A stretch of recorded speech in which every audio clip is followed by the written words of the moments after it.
नमस्कार, आदाब। मैं नवेद सिद्दीकी। आप सुन रहे हैं Samajwadi party updates. Samajwadi party के अधिकृत YouTube channel @Samajwadi party TV पर लाइक करें, शेयर करें, सब्सक्राइब करें, बेल आइकन प्रेस करें ताकि सीधा संवाद आप तक पहुंचाया जा सके। समाजवादी पार्टी के राष्ट्रीय अध्यक्ष एवं पूर्व मुख्यमंत्री श्री अखिलेश यादव ने कहा है कि देश में आपातकाल जैसा माहौल है। देखा जा रहा है देश के लोगों पर एक रंगी विचारधारा थोपी जा रही है। इस तरह से थोपा जा रहा है कि उन चीजों के बारे में लोगों को बहस करनी पड़ रही है। उन बातों पर घरों में बैठकर चर्चा कर रहे हैं, सोच रहे हैं। ऐसी बातों की पहले कभी चर्चा नहीं थी जिनकी आज होती है। उन्होंने कहा कि भारत की पहचान विविधता रही है। हम सभी भारतीय एक हैं। सबको एक साथ जोड़कर रखना है। एकरूपता लाने की जरूरत है। आज बेंगलुरु में आयोजित vision India plan develop ascent कार्यक्रम में मुख्य अतिथि के रूप में शामिल श्री अखिलेश यादव ने कहा है कि आज की भाजपा सरकार हमारी हिंदुस्तानियत पर संकट पैदा कर रही है। विजन इंडिया कार्यक्रम में सवालों का जवाब देते हुए श्री यादव ने कहा कि जिन बातों की पहले चर्चा नहीं होती थी उन्हें अब राजनीति में लाया जा रहा है, जिससे दूरियां पैदा हो रही हैं। आज जो समाज में नकारात्मकता फैलाई जा रही है उसे काउंटर करना है।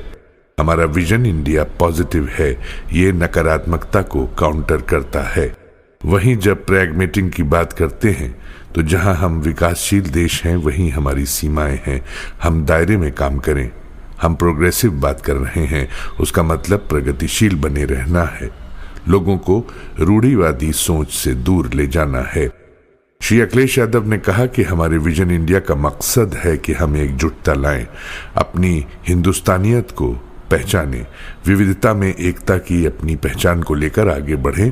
हमारी कोशिश है कि सभी लोग प्रोग्रेसिव हों, पॉजिटिव हों और सबको एक साथ लेकर चलने की बात करें। राजनीतिक तौर पर हम सभी लोग बहुत बातें करते हैं, लेकिन जो plan development ascent vision India को लेकर चल रहे हैं इसमें पॉजिटिव का मतलब है भेदभाव को मिटाना, बराबरी का मौका दें, उसी से गैर बराबरी को दूर किया जा सकता है। इंक्लूसिव का मतलब है जो आखिरी व्यक्ति है उसको साथ लेकर चलें। जो पिछड़ापन है और जो पिछड़ेपन के शिकार हुए हैं उसे कैसे दूर किया जाए। समाज में जिन लोगों का दमन हुआ है, महिलाओं के साथ जो भेदभाव का व्यवहार होता है, किसान, मजदूर और बेरोजगार युवा, उन सभी को आगे बढ़ाने के लिए हम इंक्लूसिव की बात कर रहे हैं।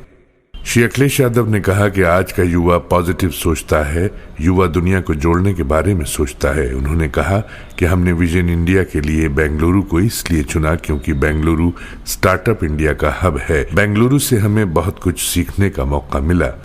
हमने सोचा कि विजन इंडिया का बड़ा काम, नया काम हम बेंगलोर से शुरू करें। प्लान डेवलप की बात बेंगलुरु से की जाए। विकासशील देश में स्टार्टअप और विकास के लिए बहुत मुश्किलें हैं। देश के अंदर बहुत समस्याएं हैं, लेकिन स्टार्टअप पॉजिटिव रास्ता है। 2016 में सबसे पहले स्टार्टअप नीति समाजवादी सरकार ने उत्तर प्रदेश में बनाई। उसके लिए बजट का प्राविधान किया। अधिकारियों की टीम बनाई गई। उस समय के चीफ सेक्रेटरी आलोक रंजन ने उसे आगे बढ़ाया। श्री अखिलेश यादव ने कहा कि अपनी मुश्किलें और कमियों के रास्ते खुद तलाशने होते हैं। उत्तर प्रदेश में समाजवादी पार्टी की सरकार के दौरान विकास कार्यों में आने वाली बाधाओं को हमने दूर किया। अगर विश्व स्तरीय इंफ्रास्ट्रक्चर बनाना है और काम करना है तो उस दिशा में सोचना होगा। मेरा मानना है कि नौजवान को हर मुश्किल और समस्या का समाधान खोजना चाहिए, स्टार्टअप के लिए तैयार रहना चाहिए। श्री अखिलेश यादव ने कहा कि हमारे विजन इंडिया का मकसद है कि यूपी के शहरों में बेंगलोर जैसा इकोसिस्टम विकसित करना है, उसी तरह की सुविधाएं देना है। हमने लखनऊ में आईटी सिटी बनाया। आज हजारों युवा वहां काम कर रहे हैं। हम ऐसा काम करेंगे जिससे यूपी के युवाओं को उत्तर प्रदेश में नौकरी और काम मिले। इसके लिए नीति बनाएंगे, उसी तरफ सरकार का फोकस होगा। श्री अखिलेश यादव ने यूपी में छात्रों को 20 लाख लैपटॉप वितरण के सवाल पर कहा कि दुनिया के कई विकासशील देश में राजनीतिक दल और सरकारें डिजिटल डिवाइड की बात करती हैं। यहाँ पहले से ही बहुत भेदभाव है।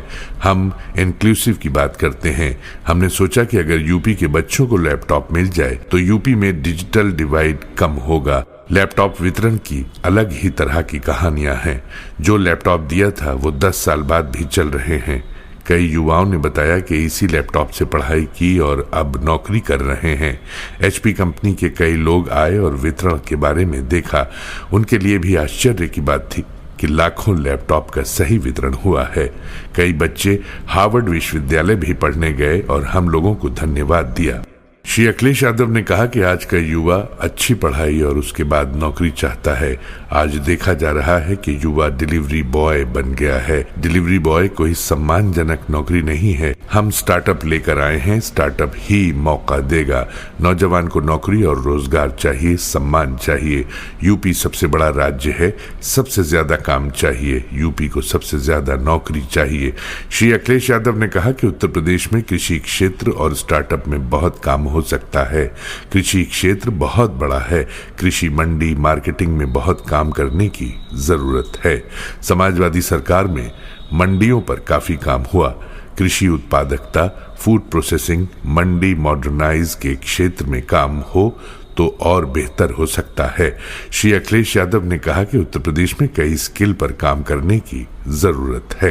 उदाहरण के तौर पर कन्नौज का परफ्यूम का नाम और एसेंस पूरी दुनिया में मशहूर है। परफ्यूमरी का ऐसा काम है जिससे सीधे किसान को लाभ होता है।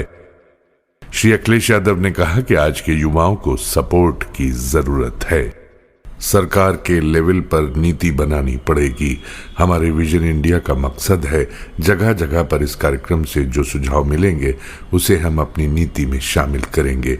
नौजवानों के लिए संदेश है, हर सॉल्यूशन का एक स्टार्टअप है। सरकार और सरकार के लोग पॉलिसी बनाकर आएंगे तो युवा जुड़ेगा। इससे प्रदेश को फायदा होगा, नौजवानों को अपना भविष्य बनाने का मौका मिलेगा। विजन इंडिया स्टार्टअप समिट कार्यक्रम के मुख्य संयोजक पूर्व कैबिनेट मंत्री श्री अभिषेक मिश्रा और मुख्य समन्वयक श्री राजीव राय सांसद संचालक रहे। विजन इंडिया स्टार्टअप समिट चर्चा में यूपी के पूर्व मुख्य सचिव श्री आलोक रंजन, श्री किरण हेगड़े मुख्य रूप से शामिल हुए। ये जानकारी समाजवादी पार्टी के मुख्य प्रवक्ता श्री राजेंद्र चौधरी ने दी। इसी के साथ आज के ये अपडेट्स यहीं समाप्त होते हैं। कल नए अपडेट्स के साथ आपसे फिर मुलाकात होगी, फिर मुखातिब होंगे। तब तक कबूल कीजिए नवेद सिद्दीकी का सलाम, नमस्कार, शुभ रात्रि।